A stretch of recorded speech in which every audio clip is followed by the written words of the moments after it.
గురించి మాట్లాడుతూ ఉన్నాడు. ఇక్కడ నేను ప్రధానంగా చెప్పాలనుకుంటున్న అంశం ఏమిటంటే అమరావతి అనేది అంతులేని కథ. అది అయ్యేది కాదు, పెట్టేది కాదు.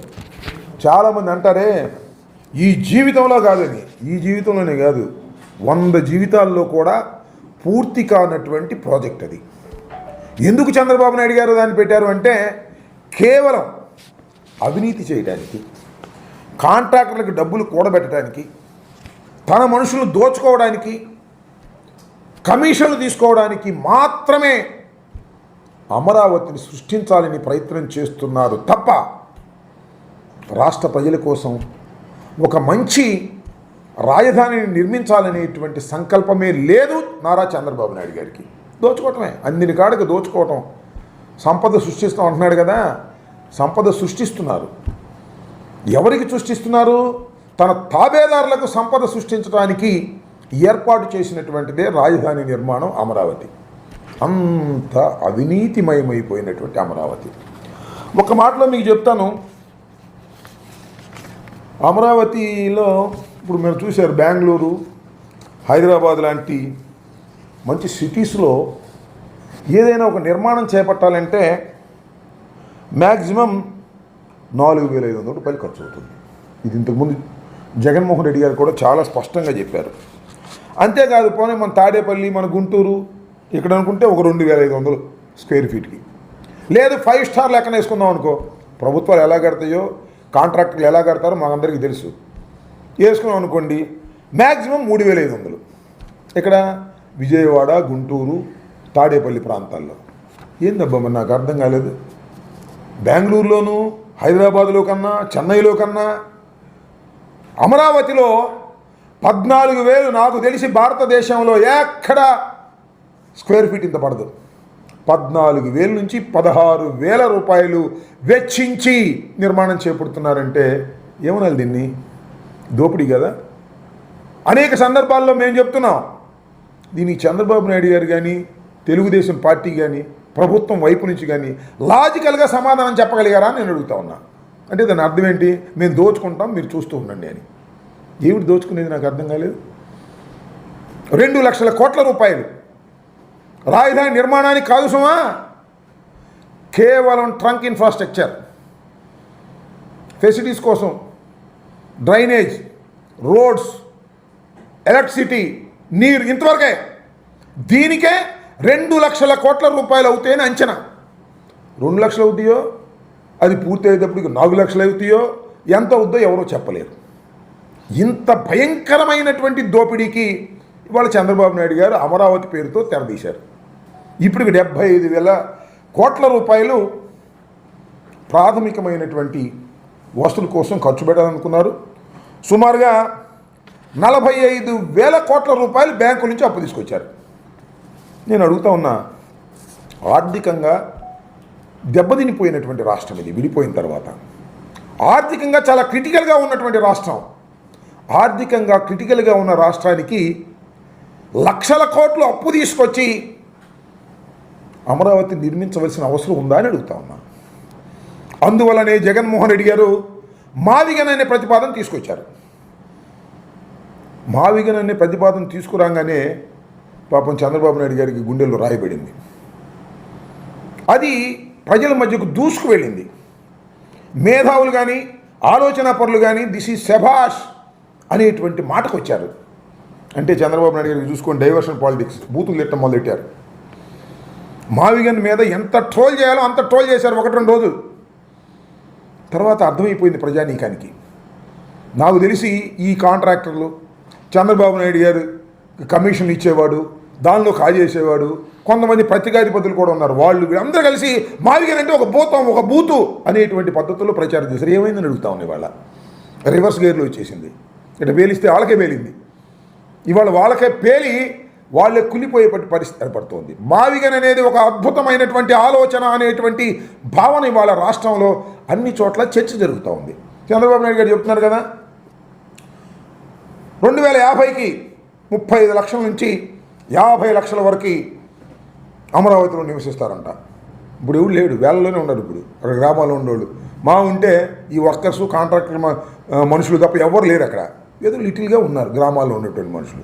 1950కి 35-40 లక్షల 45 లక్షల మంది వస్తారంట. జగన్మోహన్ రెడ్డి గారు చెప్పిన మావిగంలో ఇప్పటికే 35 లక్షల మంది 45 లక్షల మంది నివసిస్తున్నటువంటి ప్రాంతం. ఆల్రెడీ ఎయిర్ ఫోర్స్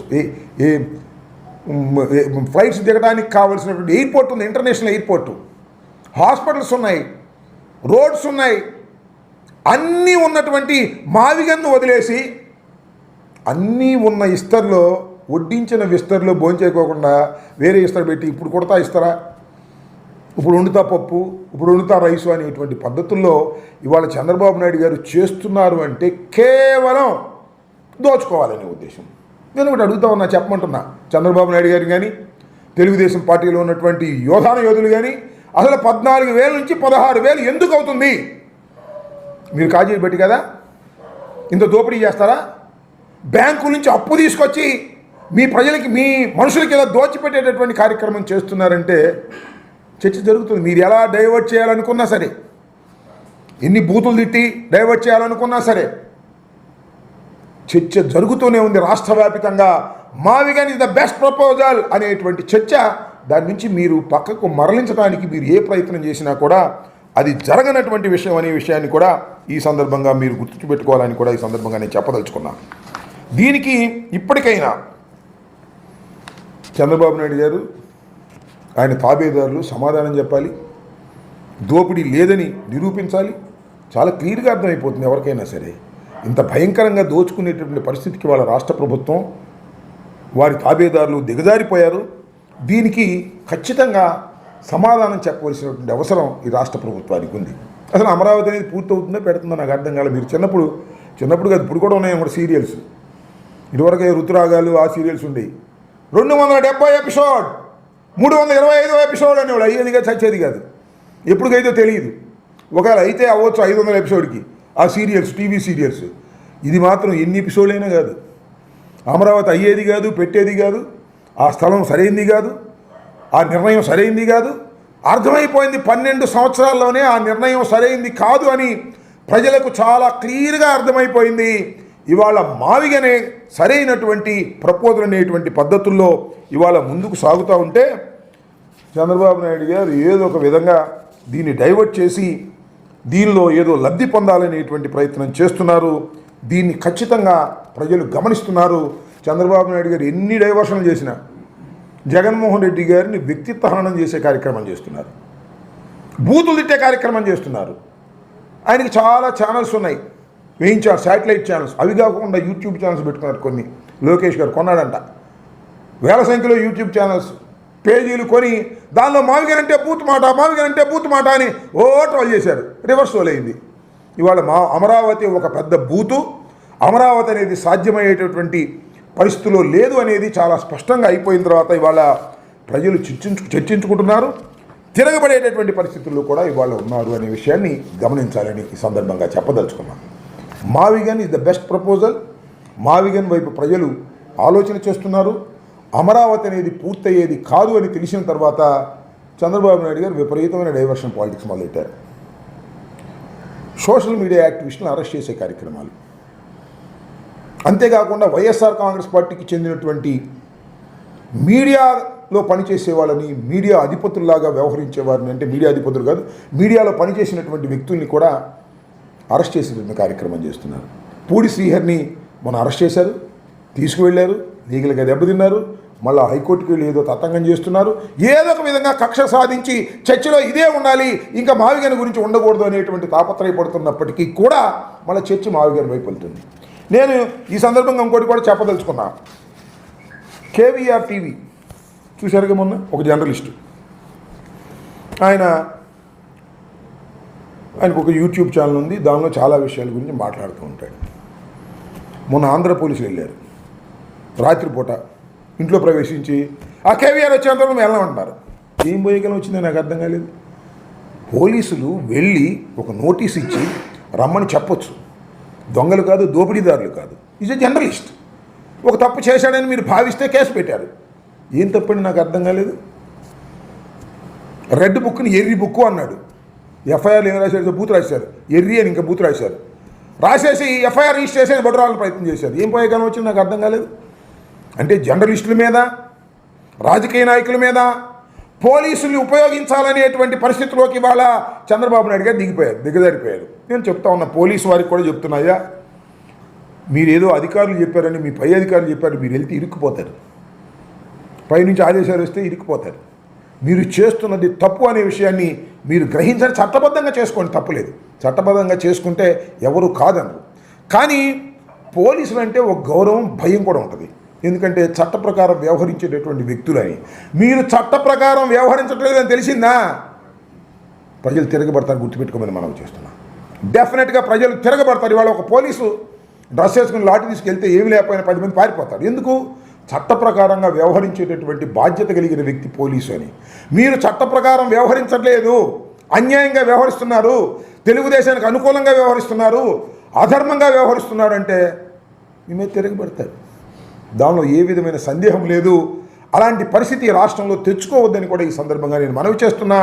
ఇది లోయర్ ఆఫీసర్లు కాదు, హయ్యర్ ఆఫీసర్సు, లోయర్ ఆఫీసర్స్ని పంపించి వాళ్ళని ఇబ్బంది పెట్టేటటువంటి కార్యక్రమం, మమ్మల్ని ఇబ్బంది పెట్టే కార్యక్రమం చేస్తే చూస్తూ సహిస్తూ ఊరుకునే ప్రశ్న ఉద్భవించదని కూడా ఈ సందర్భంగా నేను చెప్పదలుచుకున్నాను. అంతేకాదు, చంద్రబాబు నాయుడు గారు రాజకీయాలు ఎలా తయారయ్యాయంటే హైబ్రిడ్ పాలిటిక్స్, అనైతికమైన పాలిటిక్స్. మీరు చూశారుగా, చంద్రబాబు నాయుడు గారు భారతీయ జనతా పార్టీలో ఇవాళ ఉన్నాడు, సపోర్టర్గా ఉన్నాడు, భారతీయ జనతా పార్టీ స్నేహంతోనే గెలిచాడు, ఎన్డీఏతో ఉన్నాడు. ఢిల్లీ వెళ్తారండి, ఎన్డీఏతో ఉంటారు, కాంగ్రెస్తో డిన్నర్లకు వెళ్తారు. రేవంత్ రెడ్డితో డిన్నర్లకు వెళ్తారు, రేవంత్ రెడ్డితో చట్టాపట్టాలు వేసి తిరుగుతారు, కాంగ్రెస్లో ముఖ్యమంత్రి అయినటువంటి ఆయనతో మంత్రాలు జరుపుతారు. ఏమిటి ఊసరవేలు రాజకీయాలు, హైబ్రిడ్ రాజకీయాలు? నాకు అర్థం కాల. ఇవాళ కొత్త ఏం కాదు చంద్రబాబు నాయుడు గారు, ఎప్పుడు ఇదే పని. ఊసర వెళ్ళి రాజకీయాలు చేసేటటువంటి దుర్మార్గమైనటువంటి వ్యక్తిగా చంద్రబాబు నాయుడు గారిని మనం ఇప్పుడు గమనించాం, ఎప్పుడు గమనిస్తున్నాం అనే విషయాన్ని కూడా గుర్తుపెట్టుకోవాలి. ఇలాంటి ఊసర వెళ్ళి రాజకీయాలు ప్రజలు గమనించాలని, ఇలాంటి పూర్తిగానే అమరావతి దోపిడీకి పరిమితమైపోయే అమరావతిని కూడా ప్రజలు గమనిస్తున్నారు, చర్చిస్తున్నారు. మావిగానే సరైనటువంటి ప్రతిపాదన అనేటువంటి పద్ధతుల్లో ఇవాళ చేస్తున్నారు. ఇవాళ 2 లక్షల కోట్లు పెట్టి అమరావతిలో అప్పు తీసుకొచ్చేస్తుంటే ఆరోగ్యశ్రీ సంక్రాంతిపోయింది. దానికే డబ్బులు కేటాయించట్లా, వ్యవసాయాన్ని కేటాయించట్లా, విద్య కేటాయించట్లా, అమరావతి తప్ప ఏమీ లేదు రాష్ట్రంలో అనేటువంటి పద్ధతుల్లో వ్యవహరిస్తున్నారు. ప్రభుత్వం చేయవలసినటువంటి కార్యక్రమాలకి డబ్బులు కేటాయించుకోకుండా అప్పులు తీసుకురావడం, ఖర్చు పెట్టడం, కమిషన్లు తీసుకోవడం, సంతులు మోసుకెళ్తాం అనే కార్యక్రమంలో ఇవాళ నిమగ్నమైపోయినటువంటి బాబు కొడుకులు దీనికి సమాధానం చెప్పవలసినటువంటి అవసరం ఉన్నది. ఆ సమాధానం చెప్పకపోతే మీరు ప్రజల నుంచి తిరుగుబాటు కూడా ఎదుర్కొనే పరిస్థితి ఏర్పడుతుందనే విషయాన్ని కూడా గమనించాలని ఈ సందర్భంగా చెప్పదలుచుకున్నాను.